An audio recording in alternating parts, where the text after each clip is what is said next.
99% people கண்டிப்பா இந்த ரெசிபிய try பண்ணிருக்க மாட்டீங்க. ஒரு ஜார்ல பன்னீர் விட்டு நல்லா ஸ்மூத் பேஸ்டா அரைச்சு எடுத்துக்கோங்க. இப்போ ஒரு பேனை சூடு பண்ணி கொஞ்சம் கீ ஊத்தி அதுல அந்த பன்னீர் பேஸ்ட் ஆட் பண்ணி கொஞ்சம் ஓட்ஸ் பவுடரும் டேட்ஸ் பவுடரும் ஆட் பண்ணி லோ ஃப்ளேம்ல அது திக் ஆகுற வரைக்கும் குக் பண்ணுங்க. அப்புறம் உங்களுக்கு வேண்டிய கிரஷ்டு நட்ஸ் எடுத்து ஆட் பண்ணி நல்லா மிக்ஸ் பண்ணுங்க.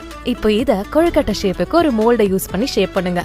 அண்ட் நவ் டேஸ்டியான பன்னீர் கொழுக்கட்டை ரெடி. இதுல ஸ்டீமிங்கே தேவையில்ல, சிம்பிளான ஹை புரோட்டீன் ஃபெஸ்டிவ் ஸ்வீட்டை என்ஜாய் பண்ணுங்க. எல்லாருக்கும் ஹாப்பி விநாயகர் சதுர்த்தி.